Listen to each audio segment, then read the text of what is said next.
Okay, here's the part 2 of the video. From the first video I did, I showed you the before pictures of this Savage 24 SE. And as you could see, it came out pretty nice. I mean, you know, I didn't take a lot of time on it because, first of all, I can't and I didn't really want to. So I felt good for half a day. And I felt pretty decent for a few hours. And I started sanding the barrel down a little bit, and the wood. And I kept the wood sort of the way it was, but I did sand it lightly. I do like the imperfections, and I like the way it came out. You know, give it that old vintage look. I could have took all this stain off if I wanted to, and you know, but I just liked it, and I just did it lightly. And then I put a one coat of clear varnish on it, and I'm gonna. It's a little too shiny for me, so what I'm going to do is just lightly Brillo pad it again, or steel wool I mean, and then give it another coat of varnish and then steel wool again. So when I feel up to it, I'll finish it up. And then as you can see, the receiver came out nice. Now I did put a couple scratches in it, but I'll fix those, don't worry about that. So what I did, instead of repainted the receiver like a lot of these are, because this was made in 1968 through 1971, this SE model, they were painted black. This particular one was made around 1968 because it doesn't have any serial numbers. And usually the serial number would be right in here for this particular model, the Savage 24 SE. But as you can see, came out pretty decent, you know, considering. Yeah, it's got a little imperfections, you know, that where the rust was.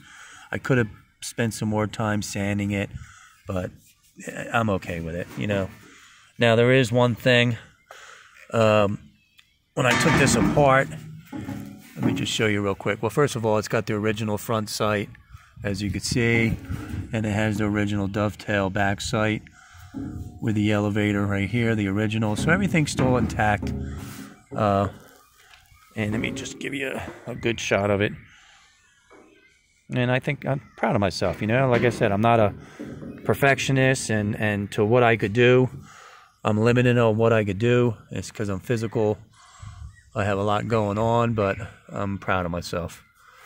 I'm still able to get out and do a little bit, tiny bit, in certain days, only certain days, you know what I'm saying? So what I like to do is take this apart. This was a bitch, taking this apart. All these pins, this breakdown lever. What I did was, I think there's a spring for this takedown lever that has the block in here for keep the barrel from, you know, opening and closing. The stop block, and I think the spring got binded inside in there somehow, and you have to kind of play with this to open it up. It's still extremely tight, but if you push it down, let me see. It does open up when you push it down, but there's no spring tension on this. So I did bind the spring down in there somehow, but it is a pain in the ass. And then this works, and then let me just click it. And then you got to kind of push that lever up to lock it.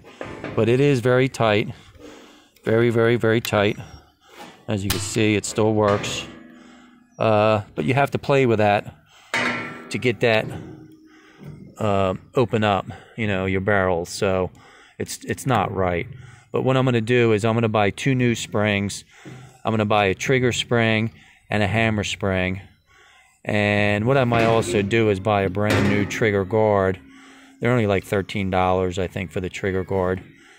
And then I could do it all over again, and try not to get that spring binded up in there. And at least there'll be brand new parts in there. So brand new springs, and then it'll be good as gold. So there you go. And I think the most would be about $30 for all those parts, the springs and the trigger guard, and I think we'll be fine.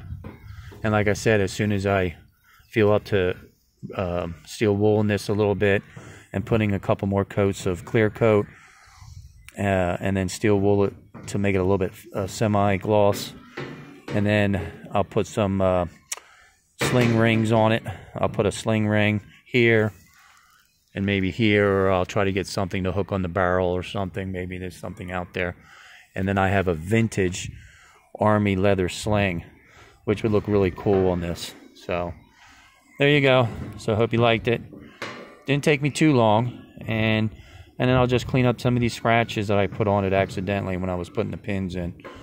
So, all right, take care. Hope you feel well. Hope everything stay well. Good luck. A beautiful day today. Enjoy it. We're here for a very short time. So life goes so fast, and just enjoy what you can and what you're able to do.